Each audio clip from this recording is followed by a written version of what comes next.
Good morning, good evening, good afternoon, good day, good February, good whatever it is. For those of you in the Northeast, I hope you're staying safe and warm. For those of us in South Florida, we're still warm down here, and hopefully everybody's AC is working. I'm having some AC issues myself, so if you hear some banging in the background, it is needed because you can't live in South Florida without air conditioning. As many of you know, I am an attorney who is also a consultant and a coach. I am trying to help people figure out what it is they want to do with their life. And it is Ask Jason Weiss. Ask me questions, ask away. So before we get started, there we go. The disclaimer's on the screen. Nothing discussed today constitutes legal advice. Should you seek legal advice or need legal advice, consult an attorney directly. That will establish your attorney-client privilege. Then you will have confidentiality. If you post a question, if you listen to anything we say, it's not legal advice. So without any further ado, I have with me today a new contact, a new friend, and someone new in my life, Jonathan Beskin.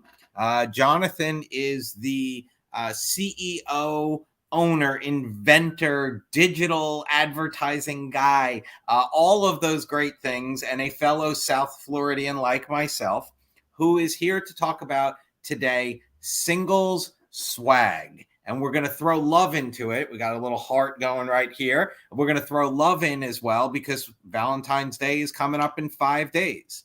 So let's just jump right in, Jonathan. Singles swag. Explain. I mean, you caught my attention with it. So, and I've been single for a very, very long time, and my wife is probably in earshot and will probably tell me I'll never be single, and I'm okay with that. But what is single swag, and why single swag? Yeah, well, first of all, thank you for inviting me to be on the podcast. Very honored and glad to be here and glad to connect with you. So Single Swag is a company that I started about 7 years ago, a little bit under 7 years.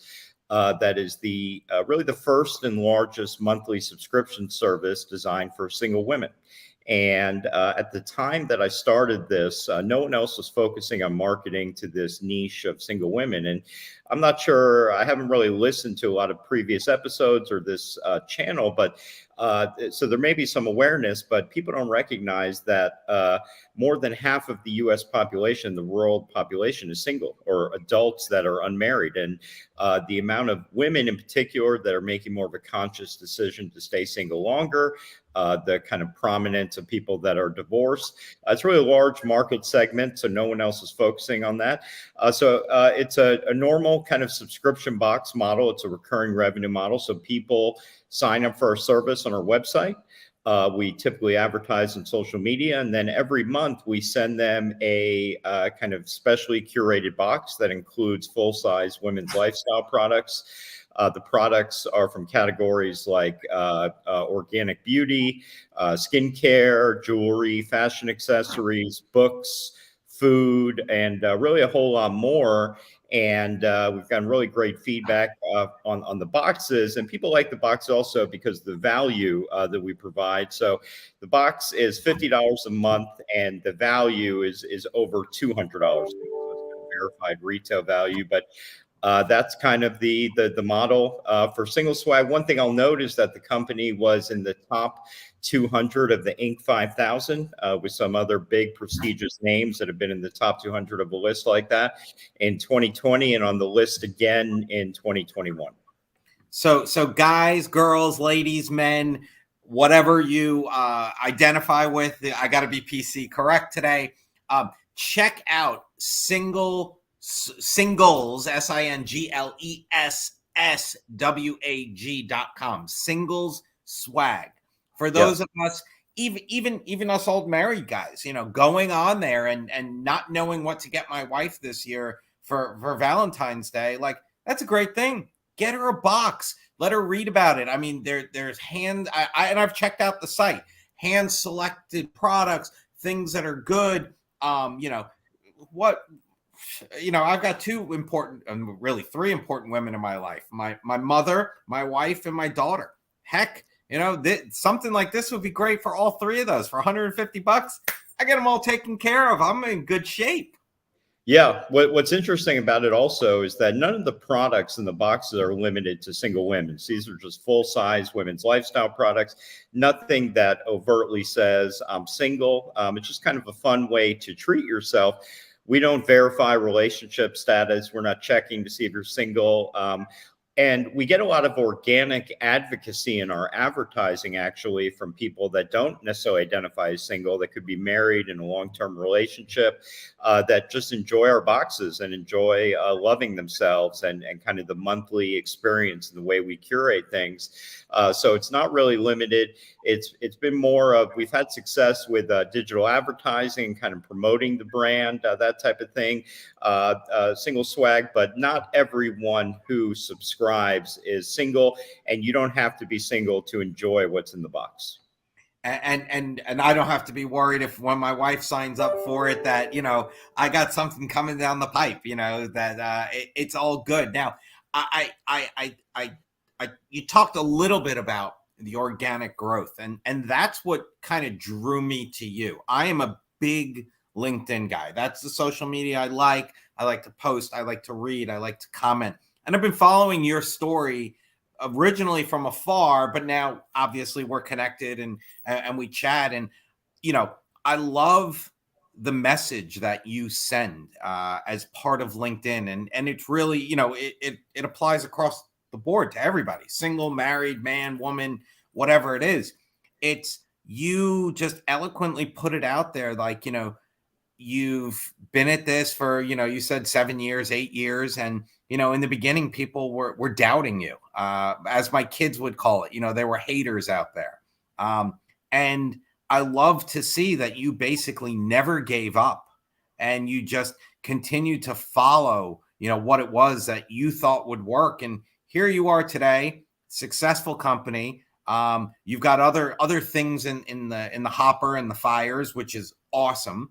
But tell us about, you came up with this idea. How'd you come up with this idea for a single swag? Yeah, happy to share. So I actually went to business school at FAU, so Florida Atlantic University here in Boca Raton.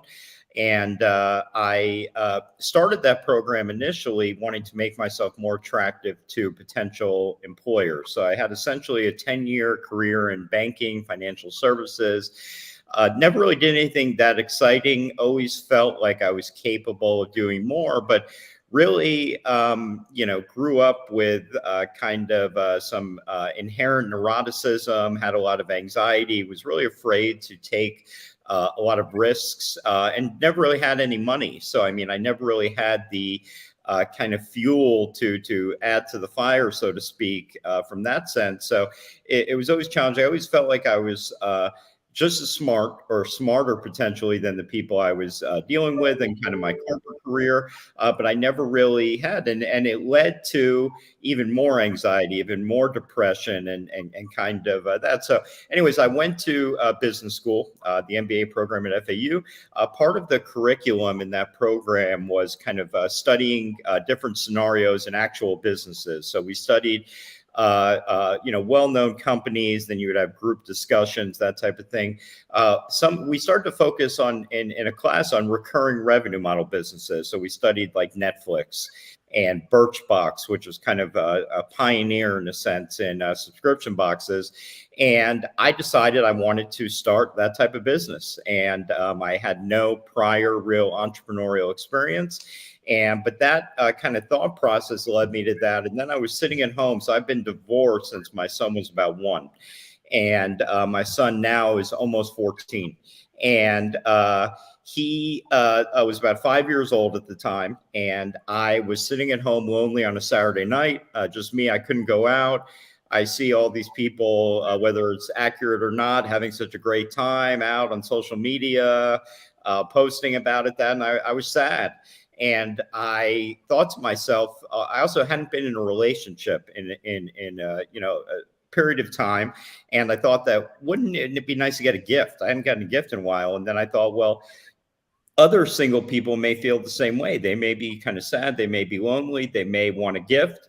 And I kind of had this, foundational thing in the back of my head that the subscription box, what I've been kind of studying in that MBA program.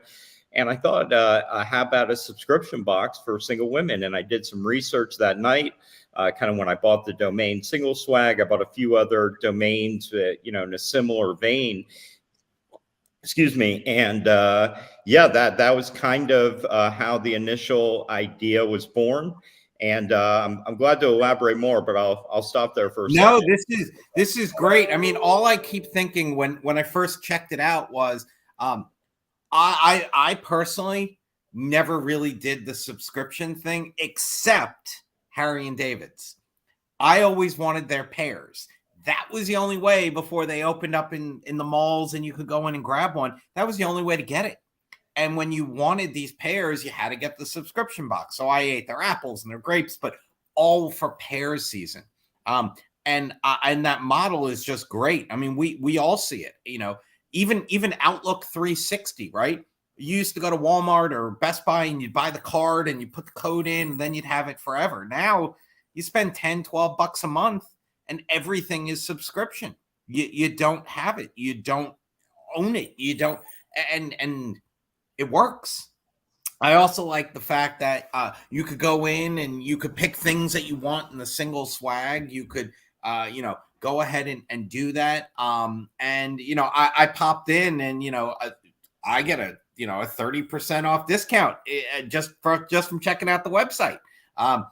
So that is, I love it. I love the fact that it's not just thrown at you. It's there. It's find it, look at it, and you're like, oh wow, that's kind of neat. Sending yourself a gift, that's a great thing, or even if you don't want to send it to yourself, like you could send it to a friend. You could send it to your mom. It's great. It's great stuff. So you were sitting at home on a Saturday night, single guy, father of a 5-year-old. I'm assuming your 5-year-old was, and you came up with it. What were some of the other websites that you thought about? And if they're competitors, don't put them out there. But what are some of the others that you thought about, just out of curiosity? Yeah. So I bought other domains that night, like Singles Crate, kind of Divorce Swag, different things in that kind of vein. But that was a time where I really did a lot of research. And what I found with this type of business, which really makes it attractive for people that are looking to become entrepreneurs or start, is that there are really no barriers to entry. So at the time I started this, I really didn't have any money. I mean, I wasn't making anything serious in my kind of the whole time I had this corporate career in finance, and most I ever made was maybe around 100,000, and that was kind of at the peak of that career. But so I was able to start the company for under $2,000. That includes things like you'd be familiar with that involve legal services and establishing like an LLC and things of that nature, and getting everything set up. That's why there's so many of these businesses. So there could be hundreds of thousands, or at least 100,000 subscription boxes. The real challenge is scale. So how do you take this in what's pretty competitive space for eyeballs on digitally and other subscription box competitors, and how do you scale that business? Fortunately, we were able to do that, to go in the first month to under 50 boxes a month to over 50,000 boxes a month, kind of at our peak. And, with a real growth trajectory. But that's really the challenge. So the beauty of these types of e-commerce businesses is that it's really easy to start them. It doesn't cost any money. The challenge is scale. And fortunately, we were able to do that. And what do you think was your number one obstacle in after convincing yourself you can do it? Because I know that's my number one obstacle when I'm trying to do something else. So your mindset's there. I got this. I can do it. I know. Okay. You went to legal. You set up your LLC. You set up your company. Okay, great. I'm ready to rock and roll. My bank account is set up. EIN is set up. Now what?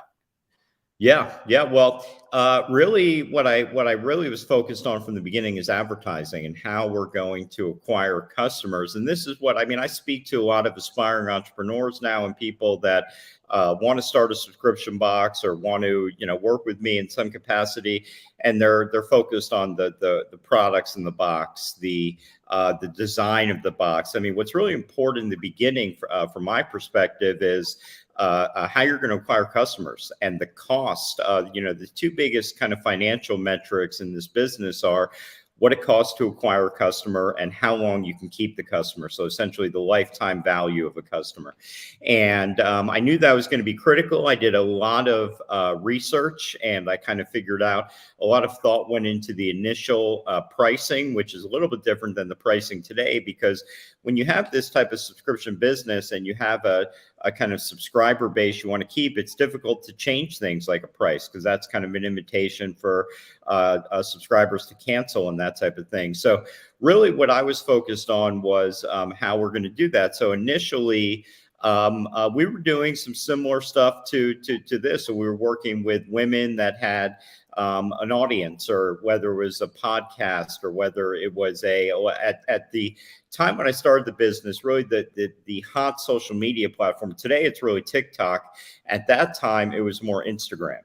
So really, the foundational platform and what I was focused on there is kind of cultivating an audience on Instagram. And really what scaled the business to the levels it did were we were, growing, and we're on the Inc. 5000, and we're doing close to 20 million in revenue a year profitably, was Facebook ads and Instagram advertising. And for over 4 years, we were spending over 10,000 a day on these ads. And I taught myself that skill. So that wasn't that's pretty common that most businesses outsource that function within their company.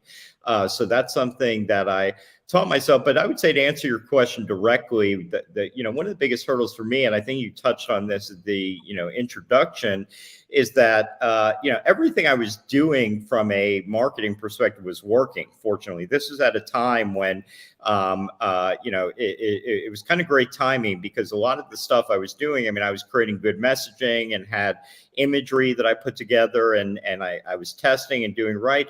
But I was talking to people, so I had no entrepreneurial experience. So I was kind of putting myself out there within the network I had at the time, and people were kind of laughing at me. And people were telling me that this idea is a joke. There's no way that a guy could kind of scale a business for single women. I was kind of, I grew up in Boca, where people, have money, and I grew up with a single mom who was a teacher. I would, just some examples I share that still stick with me. I would be hanging out at kids' houses in some of the fancier neighborhoods here, and some kids would get invited to stay for dinner, and I wouldn't get invited to stay for dinner because I wasn't of the class of these people. So it kind of put a chip on my shoulder. But so many people were laughing at the idea, punching holes in it, being cynics, kind of bullying me about it. And I would say that overcoming that was the biggest thing I had to overcome, because it really put me in a mindset where at times I wanted to give up. And I really thank God that I didn't give up, because this is a true life changer for me and my family. But that was really the biggest hurdle, is that these individuals who really had no kind of knowledge base or experience in this industry, and weren't necessarily even entrepreneurs themselves, were very negative in an aggressive way in some cases, and it was challenging to overcome, but thankfully I did.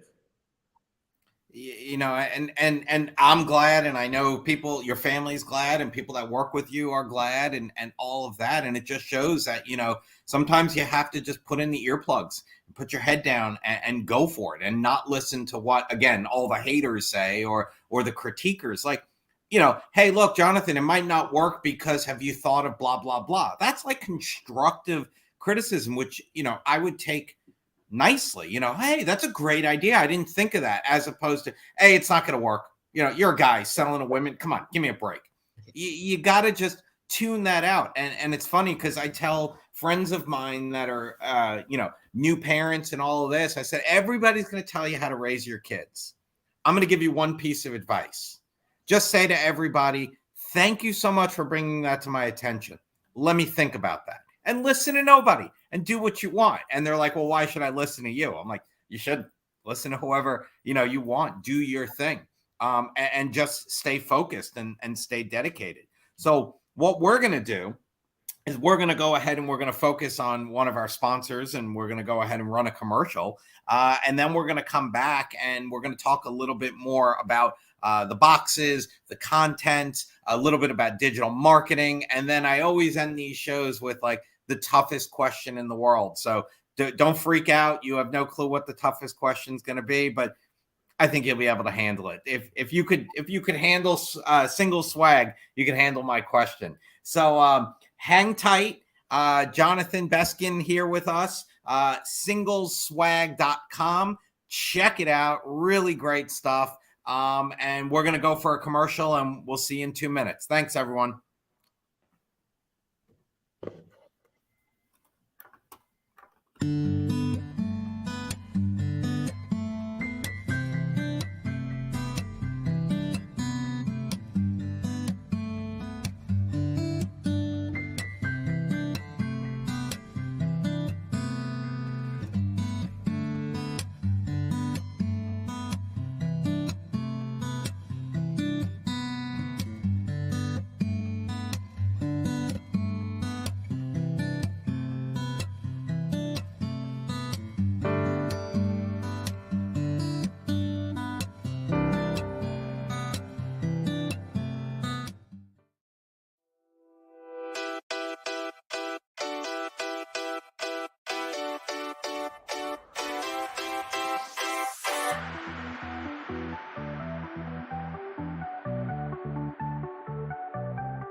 We are back. I'm Jason Weiss. I'm your host of the Ask Jason Weiss show. I am an attorney, so I got to put the disclaimer out here. Nothing is legal advice. Don't rely upon anything I say. Should you seek legal advice, consult an attorney directly. We have no attorney-client privilege here, and nothing I say you should rely upon. Other than the fact that you should go check out singleswag.com, because I have Jonathan here, who is the owner of the company. And again, I started at the top of the hour where we talked about this, his never give up attitude, his putting earplugs in and really not listening to the haters, but always open to constructive critique and ideas and things along those lines. So Jonathan, what brought you into the whole digital marketing? Like you said, you taught yourself. Like, how did you learn it? Where did you go? Where did you, and don't give away trade secrets. But, if, I have a 16-year-old son and he wants to go ahead and start marketing, something for himself with his lacrosse life, let's say. Where'd you learn? How'd you do it? Where'd you get the know-how? Yeah, it's really a great question. And the answer is that I use a lot of online free resources. I mean, again, when I was starting the company, I really had no money. I had no real connections. I didn't have anyone who was involved in this space in kind of my immediate circle of friends or family. So I really had no choice but to kind of take advantage of what was out there. So I read a lot of articles. I watched a lot of YouTube videos. I kind of sacrificed a lot of time watching TV or going out or doing things that ultimately can be rewarding in the short term, but really I was looking more for this business to be a way to improve my life in the long term. So I was willing to make those sacrifices. And it was really I didn't become an expert overnight. But over time, I definitely have cultivated and built some expertise and built a skill that I can use, to market other businesses. But it was a lot of trial and error. And the primary platform that I mentioned we were able to grow the business on was Facebook ads, which includes Instagram, and they kind of use artificial intelligence to determine, so you have an objective with these ads. So our objective is always to make a sale or what's called a conversion. And, so they're supposed to be optimizing the advertising dollar spend towards achieving that objective. And so whether that's showing it on Instagram, whether that's showing it on Facebook, whether it's showing it in a story versus on a feed or wherever the appropriate place is, that's really the goal. And that's kind of how I built the company. So that's just one area of digital advertising. At this point, we do have a more sophisticated operation that I kind of lead, and that's one of my key responsibilities in the company. We're aggressively doing email marketing, and we have over 500,000 total email addresses that we're sending, different messages to in different segments within our company on a daily basis. We're advertising on Google AdWords. This is not really a product that people are proactively searching for. So it's not, so Google has never been really a key channel for us, but we do definitely get some sales and conversions there. As I mentioned before, kind of the key, I talk to a lot of other e-commerce founders. I talk to a lot of people in digital advertising. Everyone is focused on TikTok. And TikTok is kind of the key channel now. So we're trying to build more of a strategy for TikTok. TikTok has a very similar back-end ad platform as Facebook now. So we do paid ads on TikTok. And we're really doing a variety of things. There are some kind of non-biased subscription box review companies. And we have an affiliate kind of marketing relationship with them. We have an affiliate program where anyone who is interested, so let's say there were listeners to the podcast or anyone who has a blog or some other type of digital business or social media followers, we provide links, unique links through this affiliate program through a company called shareasale.com. And for everyone who shares that links, if one of their subscribers or one of their followers uses that link and purchases on our site, they get paid a commission. And that's kind of how that is set up. So yeah, it's become a pretty sophisticated setup at this point. But it started just by me, being gritty and really learning as much as I could, and a lot of testing and trial and error. Now, do you have a target? I don't like the word, but I'll use it. An avatar. A target avatar. It's a woman of a certain age, or do the boxes vary? Like, can you put in your age? And then, like, my daughter is 13, right? If I were to sign her up for a subscription, because she's 13 and can't do it herself, but if I were to sign her up for a subscription, would it be more things that are appropriate for her as opposed to my wife, who's obviously older than my daughter? Yeah, so it's really an important question. An important thing that we've had to think about from the beginning of the company is everything on a monthly basis, the products in the box are essentially the same. So if someone is 13 or if someone is 55, they're essentially receiving the same items.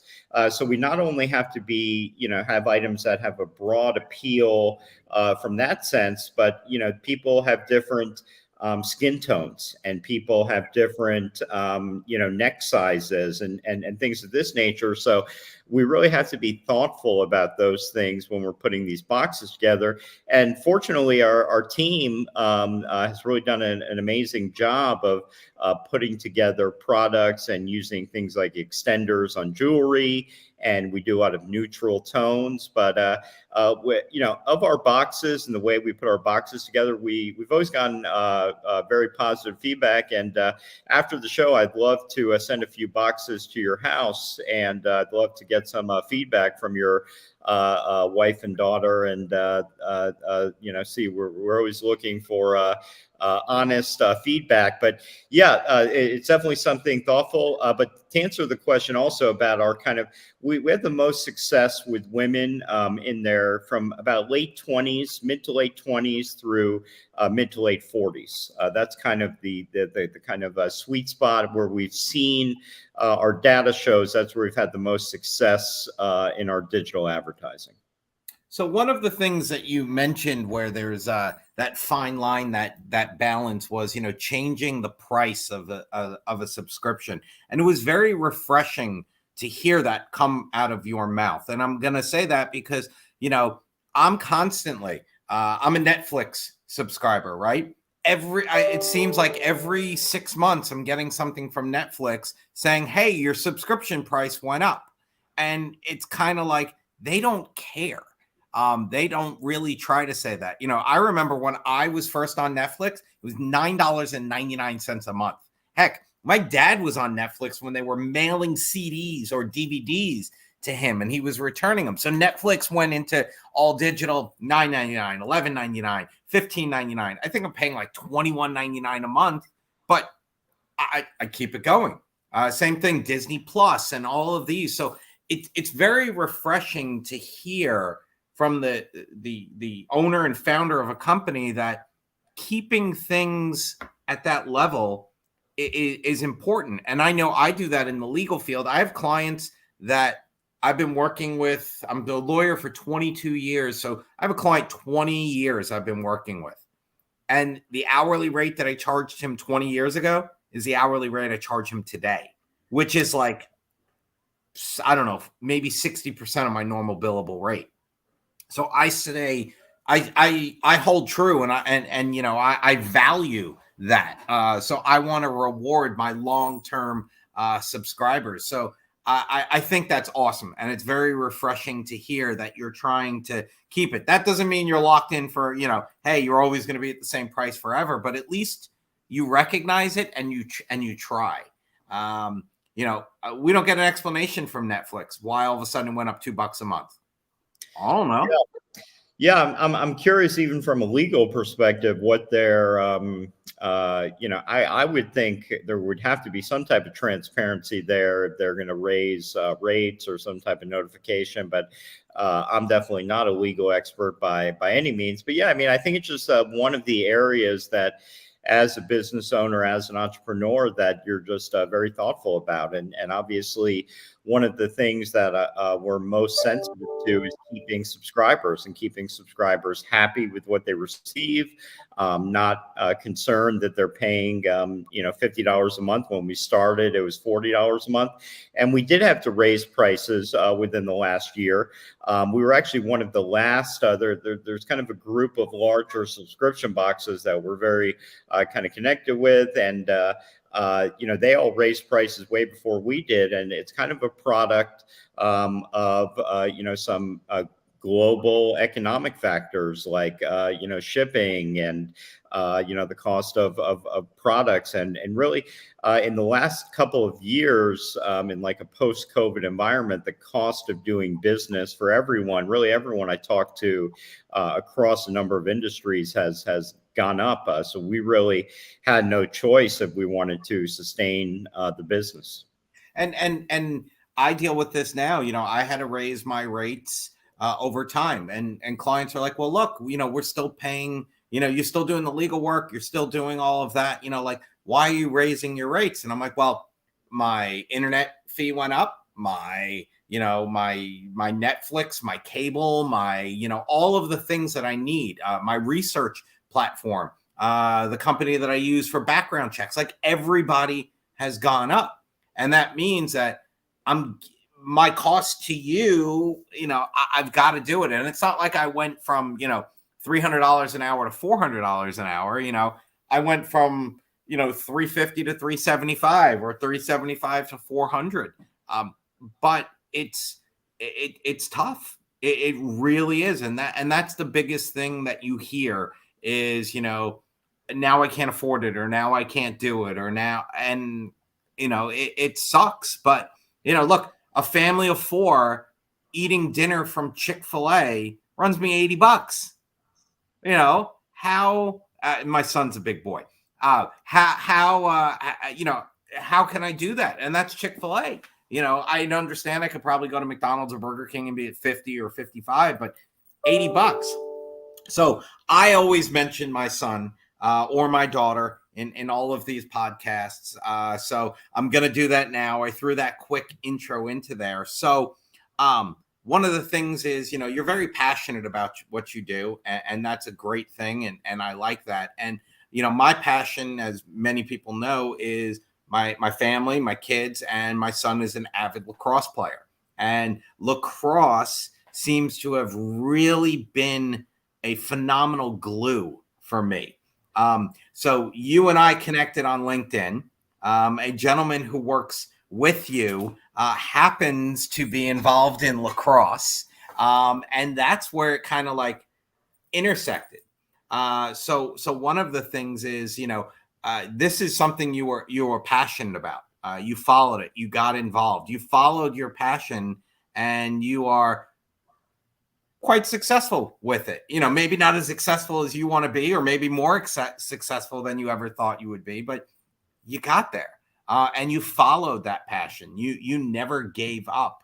And I like that. That's something that, everybody can learn from. So, look, you got a degree from FAU, which is right here in Boca, which is a great place. And, if your phone rings or you get a text or an Instagram message from, hey, I'm an aspiring FAU business school student. What's your piece of advice for me? Like you made it, you're on top of the world, or at least you look that way. What do I do? Like, where do I go? Like, what's next? What kind of piece of advice would you give to that young man or young woman? Yeah, fortunately, I actually have a great relationship with FAU, and they invite me to speak, typically most semesters to MBA students and undergraduate students on primarily marketing topics. But they do ask me for that advice. And I would just say to, my biggest message from my experiences is just do it, figure it out, and trust your gut. And I think that even people to this day are still telling me and trying, and I actually have some credibility now. I kind of have built this business that, there's some publicity tied to that. There's some awareness. I was like on a full page in Inc. magazine when we were on the Inc. 5000 the first time. So I've kind of done that, but people still doubt me, and people still kind of, try to poke holes in it. And I think that's not an uncommon thing.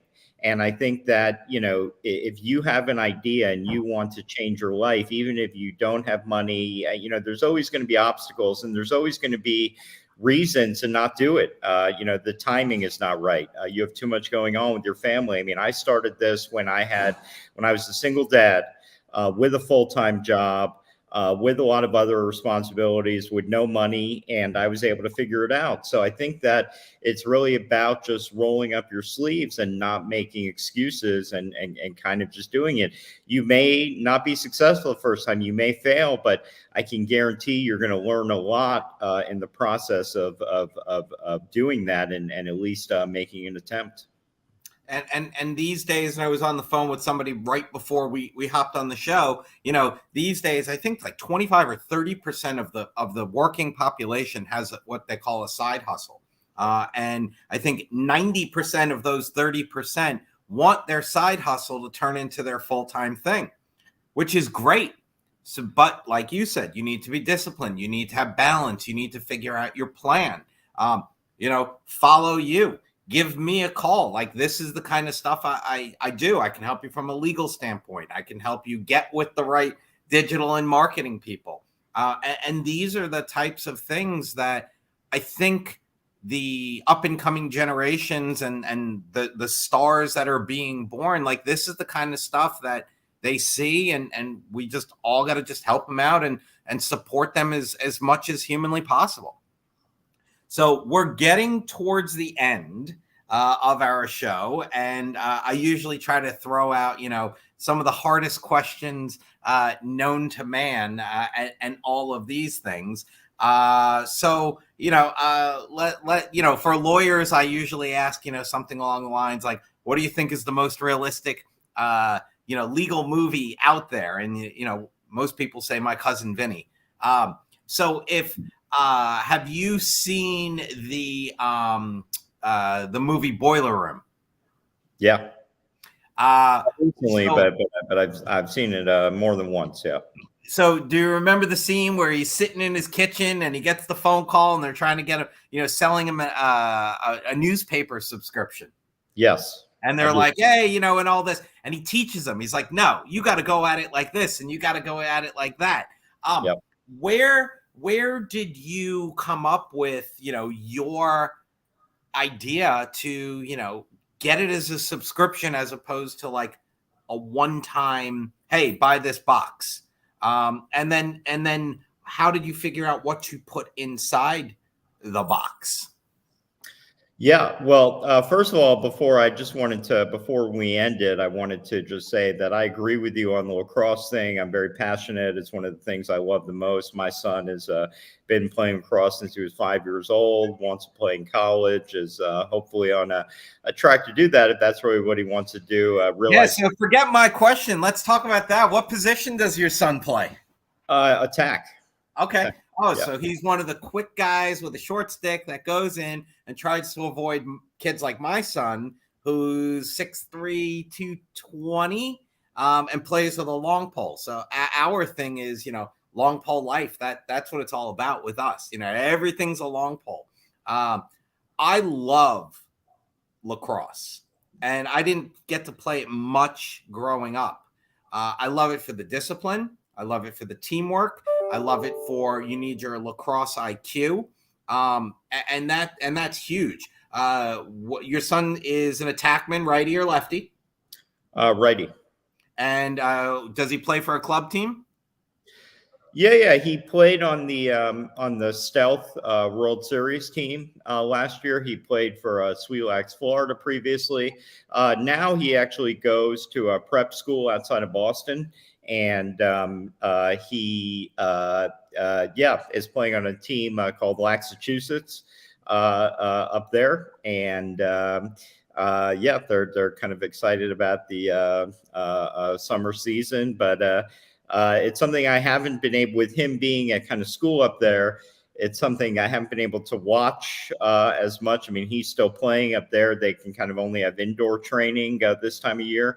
I'm excited for the summer and the opportunity to be out there with the other parents and dads like you, and maybe we'll run into each other on the circuit.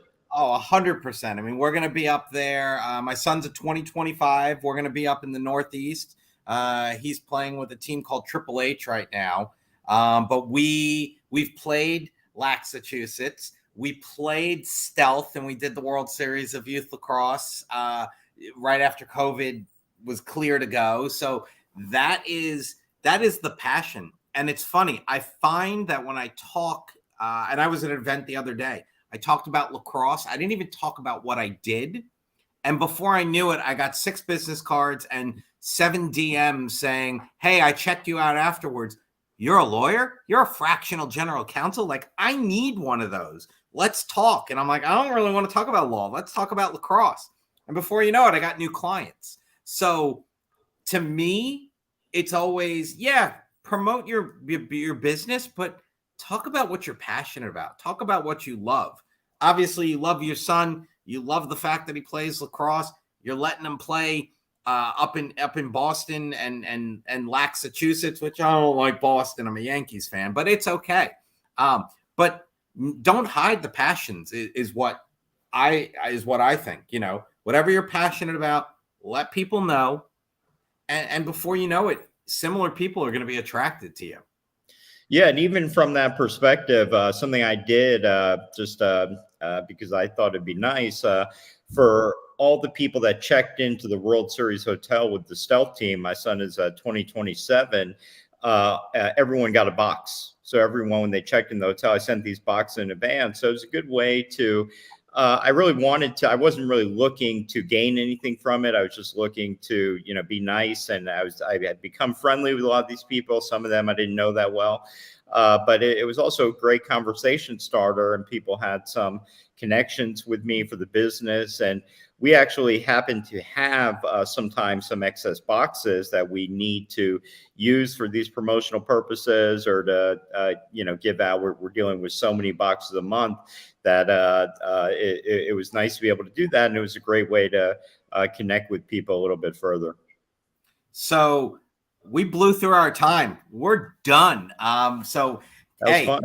One last plug, singleswag.com. Check it out. You don't got to be single, and check it out. For those of us that are scrambling, because Valentine's Day is 5 days away, go to singleswag.com.